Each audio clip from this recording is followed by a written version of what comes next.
Welcome to the Secrets to Abundant Living podcast. Your guide on this journey is Amy Silvas. If you're ready for the secrets to an abundant life, hit that subscribe button now, and let's get started. Today, I'm your host, Jerome Myers, and you are in for the most amazing treat. We are turning the tables on Amy. I know she gives you a weekly solo episode. I know she gave you episode 0. But as I've been following her on this journey, there's been some burning questions that I've had that I wanted to ask her. And I think we both agree that it would be best if we just recorded it because some of the listeners might have the same thing. So, Amy, I know you're in beautiful Southern California. How are things today? Hey, Jerome, this is a lot of fun. Thanks so much for doing this. This is really exciting. Yeah, LA is great today. In fact, just before we hit record, I told you I got to go open up some windows. It's getting warm out here, which is great. I'm ready for spring. How are things where you are? Oh, pollen's everywhere. We're on allergy medicine right now, but it's good. So, all right, let's go to the core, because I know you do a lot with self-education and personal development, business development. You consume podcasts, you watch videos, you go to seminars, you go to conferences. You have coaches, you have masterminds. Like, why did you decide to start a podcast? Because it's a lot of work and there's not a whole lot of admiration or gratitude that get expressed for all the work that goes into these things.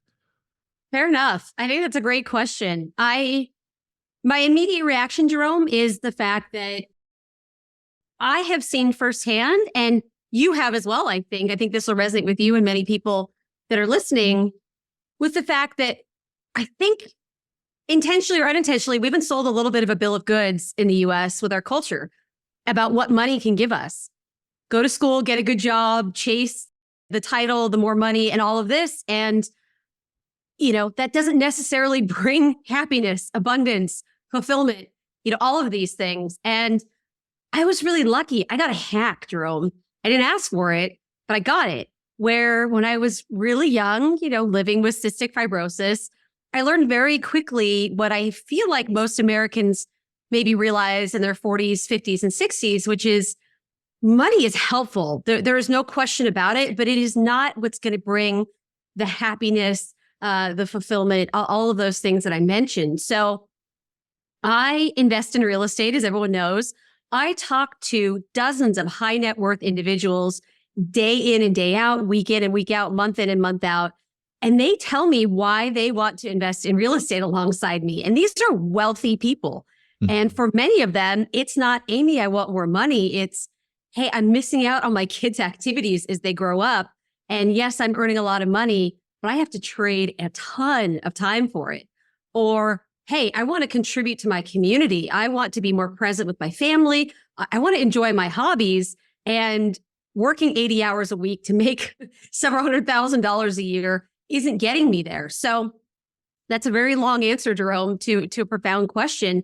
And I really think teaching people and showing folks what is possible, how money can be a vehicle, but not necessarily a destination, can help more people get to where they want to go. So I'm so excited to be a part of that journey. It's been great. Yeah, I don't think it's a long answer at all. I think you gave us full context and then demonstrated how much of a go-giver you are, right? Because a lot of people get a gift and then they decide not to pay it forward. And your answer is, I learned about this thing and I want to tell as many people as I can about this thing because it's not about the money in the end. And so the programming, the general stuff that people consume is making them believe that it's something that it's not. And if that is the actual truth and nobody's telling the truth to those who don't have access to it, then they're doomed to end up in a space where they're unhappy and, they put their ladder on the wrong building and they climb to the top only to find out that this wasn't the place that we were supposed to go, as a lot of people find out in corporate America. So then the next question is, because I asked about the podcast first because we're on the podcast. Yeah. But now let's go to your fascination with abundance, right? Because to put abundance in the name of a podcast, I at some point I thought it was a little risky because it's like, oh, financial freedom, generational wealth, abundance, like it gets thrown around all the time. So what made you fascinated with abundance? Again, I think it's a several part answer. The first part is my lived experience, understanding, at least for me, that unless I didn't have health, and I think it's true for most people, it is so hard to have other areas of abundance, including wealth, but a lot of fulfillment, security, just, think of Maslow's hierarchy of needs. It's definitely partially that. And also through these great conversations I've had, I'm 42 years old, so not just in my business, but just the people that I'm around. It's amazing to hear how abundance is defined differently for each person, which is so cool. Some people may find maybe insecurity in that, heterogeneity, if you will, of what abundance can mean. But I think it's a really great starting point to explore. And I love the fact that we can invite people to think about what that really means. I think, Jerome, for you and I, let me know if I'm speaking out of turn here, but we love experiences. That's abundance, right? I mean, we care about relationships, but gosh, if we can hop on a plane and travel and do the thing, that's great. Some people like material things. Well, I know you like cars, so maybe that's not totally true.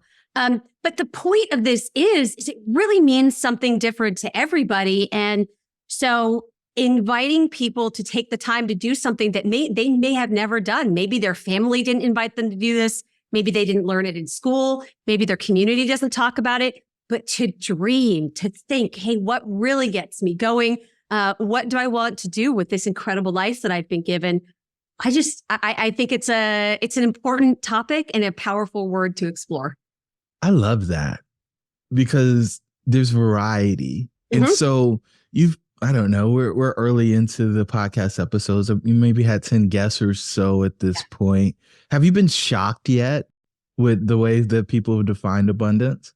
Because that's like your first question when you open up the interview shows. It is.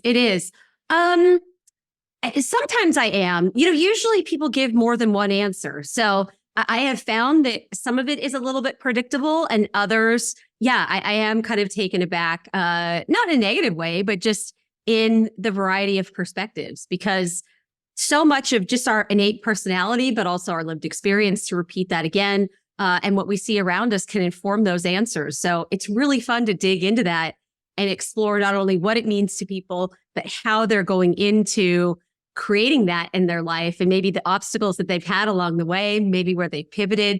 It's been really special. So what was your first experience with abundance? And it's kind of a odd question, and I could probably define it as like, when did you realize you were abundant, or when did you come up with your definition of abundance? But I want to keep it very general and say, what was your first experience with abundance?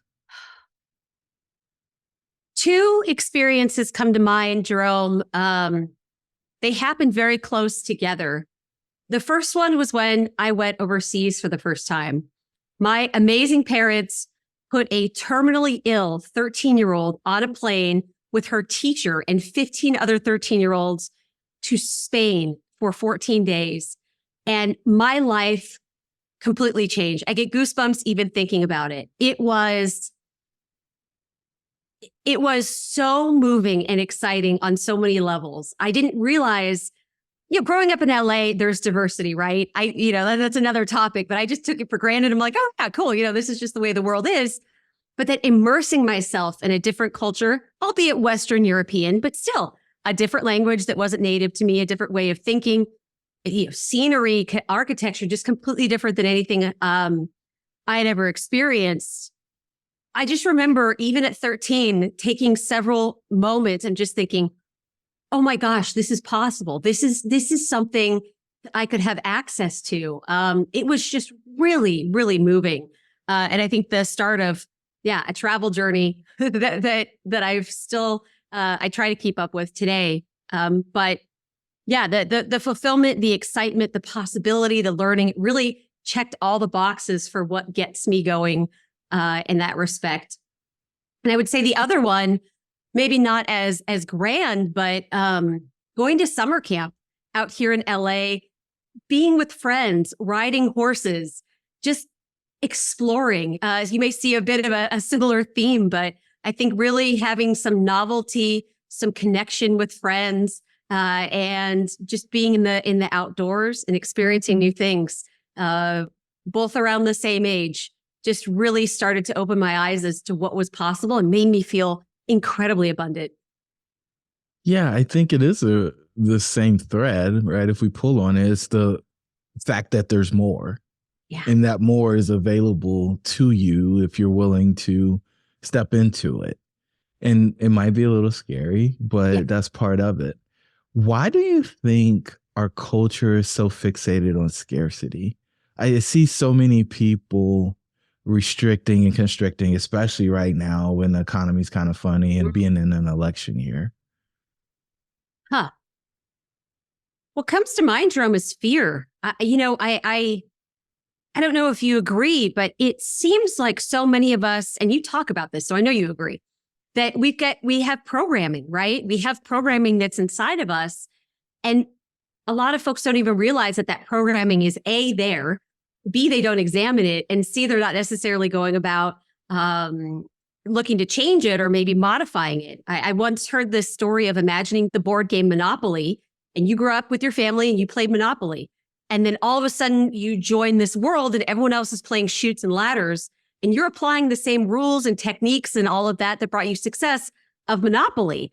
All this analogy is to say, if your board game when you grew up is, hey, when things get tough, pull back, pull into yourself, shrink, save, don't try to take chances. You may still be, applying those rules when maybe that's not what needs to happen in this general economy. And we all have those rule books, myself included. I've had to really do a lot of self-examination, but it seems as though that may be what's going on right now, just unexamined programming and fear. Unexamined programming. So you said that your parents, and it sounds like it was like a field trip kind of thing where you went to Spain.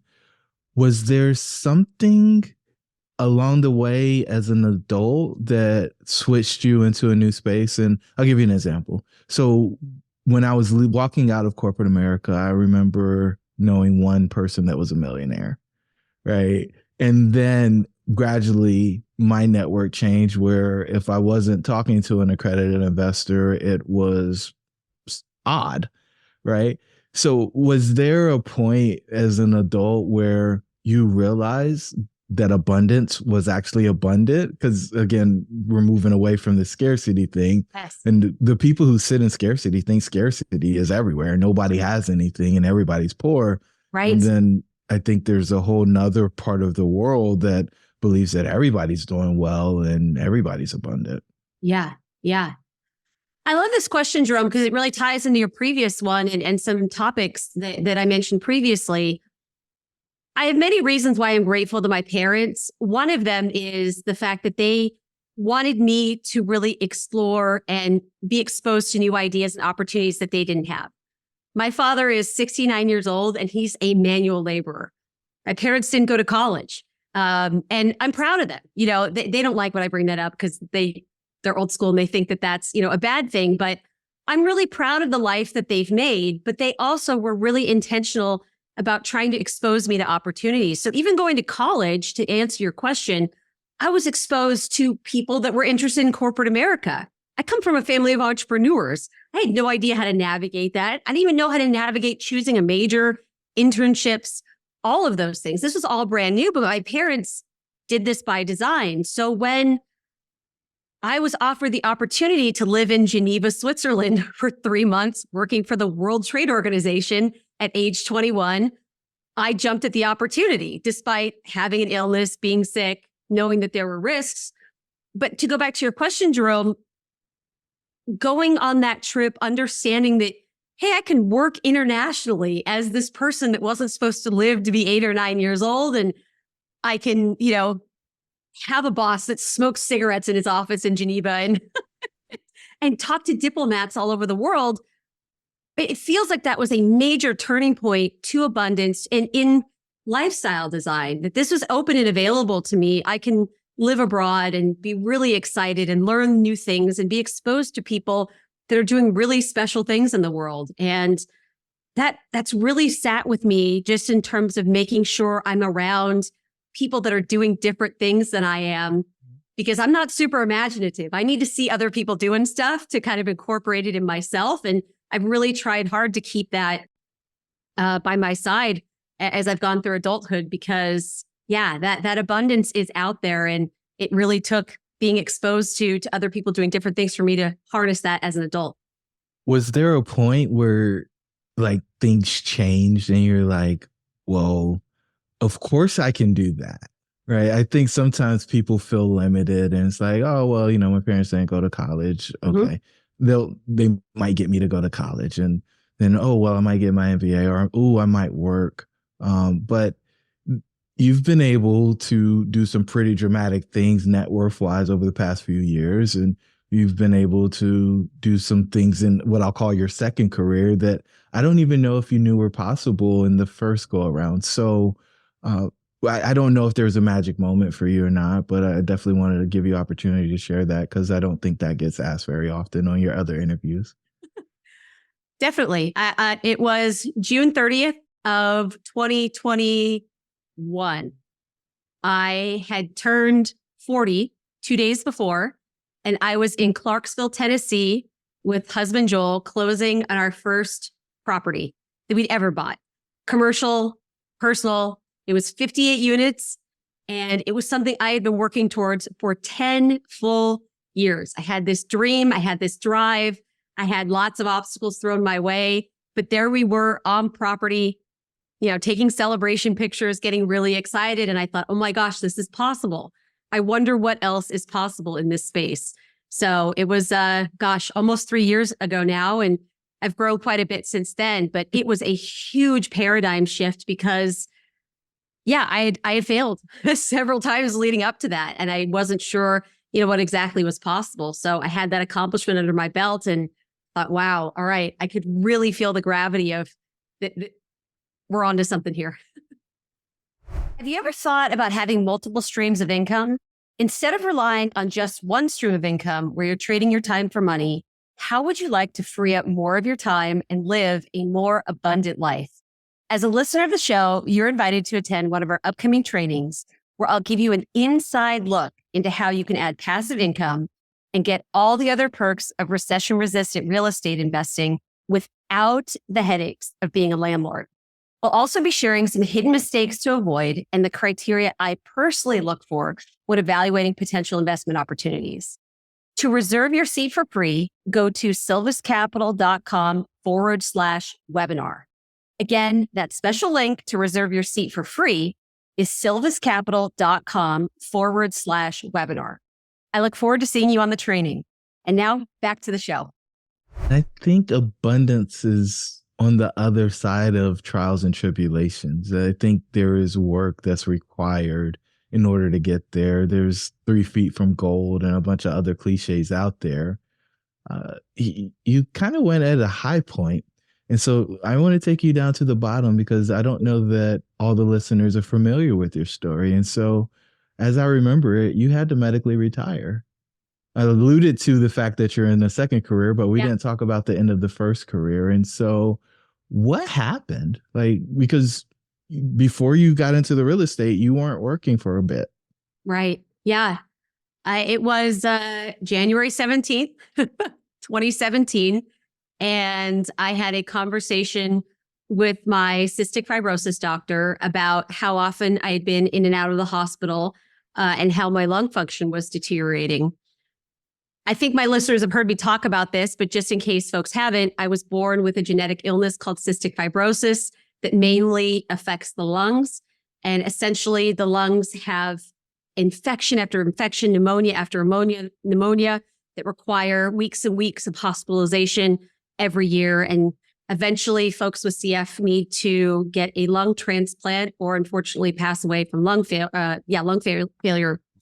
So I was in the midst of living that. And at 35 years old, I was deteriorating, and my doctors were hoping that they could hold off the the slope of deterioration for a medication that was being researched that might help my situation. And working was simply making me so much worse. I was coughing up blood. I was bedridden. Yeah, all sorts of things. So I had to medically retire from a career that I loved. I loved biotech. I loved what I did. It was so meaningful, so fun, so fulfilling, so impactful. But I knew if I wanted to have health abundance, I had to put that first. So to your point, I was medically retired for 3.5 years, unfortunately. And it was tough. A lot of people talk about retirement as, oh yeah, I'm going to retire and do whatever I want. Maybe that's great at 65 or 70 or 75. At 35, yeah, it was not what I wanted. I really wanted to work and be productive, but my body just wasn't allowing me to be. That's tough right there. Because based on some of this other stuff you said, you had big dreams, you had big goals, and it wasn't to be sitting at home and doing treatments or being in the doctor or some of the other things that you had to do as a result of something that you had no control over. And what's cool about the metaphor that you used earlier about the board games is, and I'll move it to a card game from the board games, is you got to play the hand that you're dealt and you got to make the most of it. And I think that's part of abundance, because at the end of the day, there may be some people out there who are listening and it's like, well, my parents didn't pay for college, or they didn't do this, or I don't know millionaires, or I don't own any real estate. And they're talking about their situation right now. But you basically told us that for 10 years, and this was before you medically retired, you were working towards a goal and you hadn't been able to achieve it. What kept you from giving up? I knew that, unfortunately, and thankfully this has changed a bit since, that health outcomes in CF, and I think in the US overall, are tied to quality of medical care. And medical care is tied very strongly to income. It's terrible. It shouldn't be that way. But I just refused to succumb to the fate that I had seen so many of my friends with CF succumb to. People that didn't have enough food, people that couldn't pay for their medication, people that didn't have a safe roof over their head.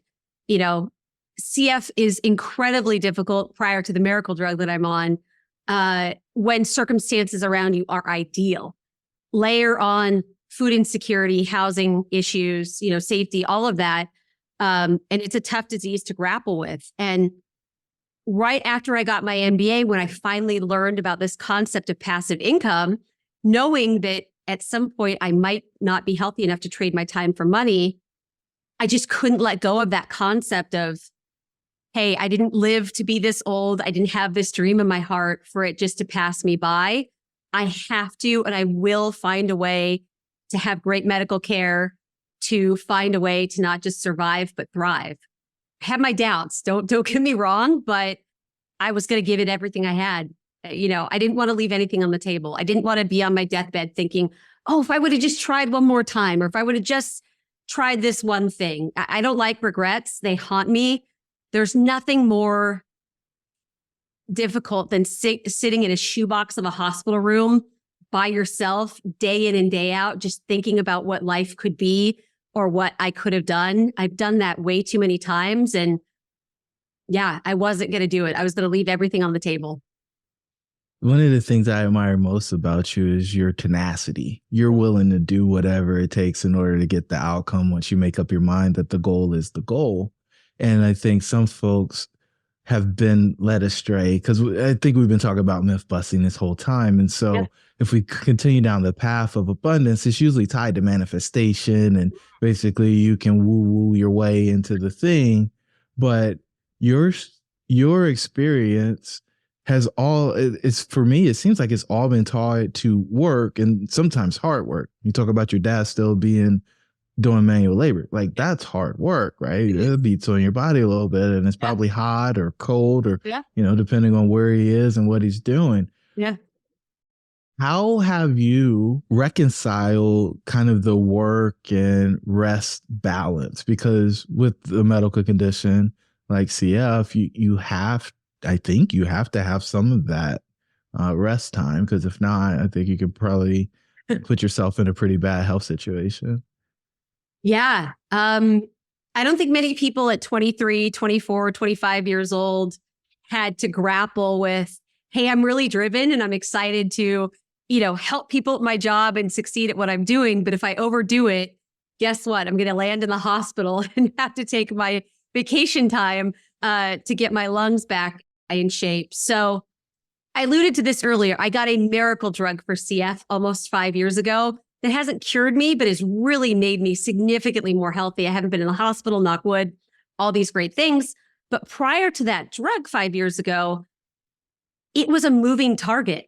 It was wild. So sometimes I could work and go full speed and enjoy life and I'd be fine. Other times I would do half of as much as I did maybe a few months before and I'd get sick and I'd get pneumonia and I'd be in trouble. So a lot of it was about working smart and allocating my time. In the chronic disease community, we talk about spoons, that every day, a lot of we get a certain number of spoons and we allocate, it's a spoon to make breakfast. It's a spoon to get showered. It's a spoon to do my breathing treatments I have to do every day for an hour and a half. It's it's 6 spoons to go out and go to the gym. And once you're done with your spoons, guess what? They're gone. You might be able to borrow a spoon or 2 from the next day, but it may end up being the 2 spoons that you gained that day. You may be short 10 the next day. It actually might be more costly. So I woke up many days trying to figure out how many spoons I had, trying to figure out if I needed to borrow them, what all of that would look like. And it took up quite a bit of mental load, not just physically trying to take care of myself, but mentally just trying to put all these pieces together. And I do think the working smarter, not harder, trying to use my brain, which betrayed me a little bit less than my body to figure out how I could get to the thing. And now, in the multifamily investment space, I've got people like you, Jerome, that coach me, that help me think. And we had a conversation just yesterday. I'm like, hey, I got all this stuff to do. And you're like, all right, how can we make this better? What are we going to do? And that's, me able to leverage our relationship and, what's in your brain and your experience to be more efficient and effective so that, I can still make sure I'm sleeping the 8 hours a night that I need and hitting the gym. I don't want to, but I do because it's healthy and all of those things. Man, that's phenomenal. So what you just described was allocating your resources, right? Mm-hmm. You have but so much energy in this case that you can allocate. And we talked about time a little bit during this episode. You can allocate the time in a given way, 8 hours for sleep, 2 hours for the gym, et cetera, et cetera. Then there's the money. And so I know for a fact that the money isn't your motivator, but what is your motivator is the options or the things that you can do with the money. So you've talked about experiences, but something that you don't talk about much is what you like to do from a giving standpoint. Oh. And so as we come to the end of the episode, I would love to learn more about your abundance mindset as it relates to giving to causes that make a big impact on a planet. I love that. I was really fortunate to grow up with parents who were and are extremely generous. And I got to see by example the difference that could make. And my parents allocated a lot of money to my schooling and to my healthcare and all of that. But we were definitely lower or just kind of regular middle class. But they would give in a way that was very close to their heart, whether it was, the family friend that was struggling or the person that came to clean our house once a month and had a little boy that, she didn't have money to give Christmas gifts, things like that. And this concept that the money is ours to be a steward of. It's great to utilize it. It's great to have things that we like, but also for us, God, some people may say the universe or source, trusts us to be stewards of that money. And if we are good stewards, the rewards of abundance will be enormous. And so I don't just give just to feel good, but gosh, does it.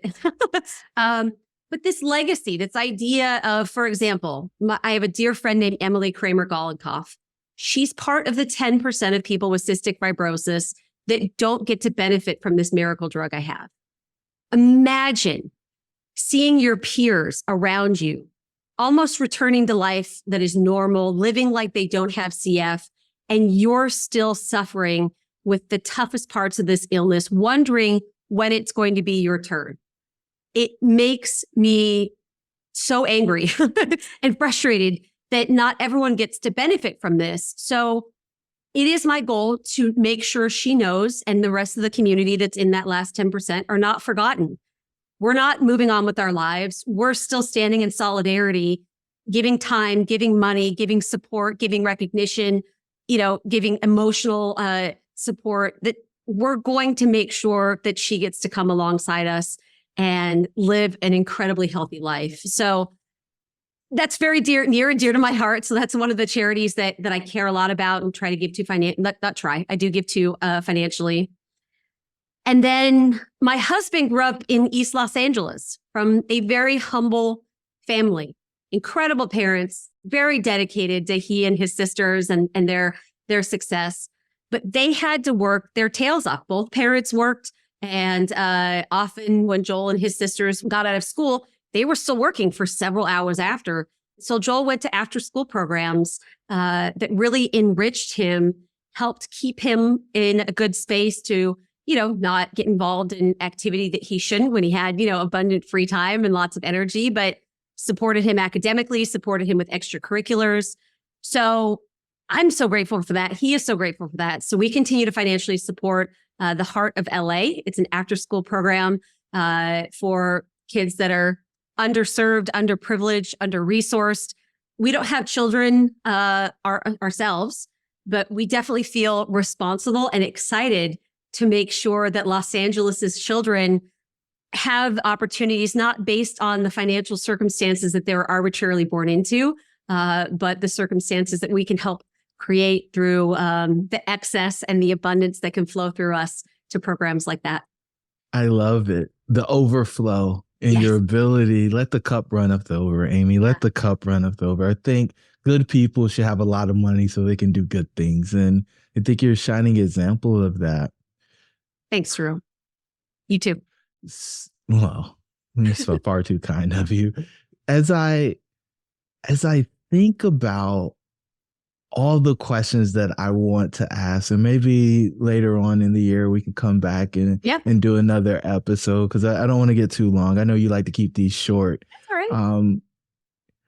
The thing that I probably want to ask you more than anything else is, if I'm out there and I'm desperately wanting to believe that abundance is available to me, but I don't feel like I have access to it, and I'm getting the resources, right? I found your podcast. Maybe I'm reading books and stuff, and I'm just trying to find my way to abundance. If you could just talk to that person for a minute or two and help them either stay encouraged or give them some ideas on what they can do in order to get in position to have exposure, I think it could make a world of difference for them and be super impactful. Oh yeah. Thank you, Jerome. That's great. And I think you alluded to this is get that exposure, because we become the people that we're around. And maybe you're on the internet all day that, purposely exposes all of us to the most negative aspects of life. Or maybe you're around people in your community that are struggling. But the truth is there are free meetups, there are books, there are podcasts. There is a way to meet just one person or get in community with people that can confirm to you that abundance is real and that it's for you. I love reading Jen Sincero's books called You're a Badass or You're a Badass at Making Money. I feel like she gets me. She's really funny. She's sassy, but she's really, blunt. And even listening to books or podcasts like that on repeat and filling your mind with these ideas and getting your reticular activating system going, making sure that you're seeing and confirming that abundance is for everybody. But you really got to see it. You really have to be around these people. So the internet, thankfully, and Zoom, there are a lot of meetups and things that you can expose yourself to. And doing it on repeat, doing it regularly, I know for myself, this change, when I started to do this in the real estate space, holy cow, did it change dramatically for me and my mindset. So that's what I would encourage folks to do. Access and exposure. I mean, once you get it, your mind's open to it, or once you see it, you can't unsee it. You hear some of those cliches thrown around, and hopefully those folks there that are out there who either have it or don't have it got a little more encouragement and exposure today. Amy, I'm so excited about your future and all the folks that you're going to impact. I think this give back of the podcast is such a worthy pursuit, and you're discussing something in a fashion that I don't see most people do it. This is for you to give people access to folks who they might not be able to get on the line. Right. I'll never forget like getting on podcasts and like, man, I could never get that person to just have a phone call with me, but I had a podcast, so they had an interview, and not only that, but they let me record the conversation so I could share it with other people. Like, how cool is that? Yeah. And so I'm so excited for all the great things that are going to happen. And I just think you're planting seeds that are going to pop up in ways that you don't even begin to imagine. And that for me is going to lead to the significance and that abundance of impact, I think, is why you're in this second career and why it was placed on your heart to do this. And so I just want to, I host the Dreamcatchers podcast, y'all. And so I just want to remind you and affirm that you are a dream catcher, Amy.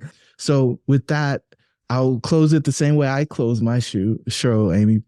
What's the one thing you want the listeners to take away if they missed everything else? Because we covered a lot of ground today. One thing I want the listeners to take away is that they have so much more control and agency over their life than they may realize. Our culture, the media, maybe even the people that are around, maybe telling them, something different, but that is not the truth. The simple truth is, and you and I would say, are great examples of you can design your life. It's not going to be an easy, necessarily straightforward type path, but it is so worth the journey. And it is well within your power. And I would argue you're right to be able to live the life that you want to live, especially abundantly in every ways that you want it to be. So I hope folks take that away. Abundance is your birthright, ladies and gentlemen. You heard this from Amy. She's living it, and she's telling you directly from her mouth to your ears. Thank you so much for listening to this. Amy, you're a phenomenal guest and an even better host. I can't wait to see where the podcast goes. Thanks, Jerome. Thanks for all you do with our work together, too. I appreciate you very much. It's my pleasure. Thanks, everyone.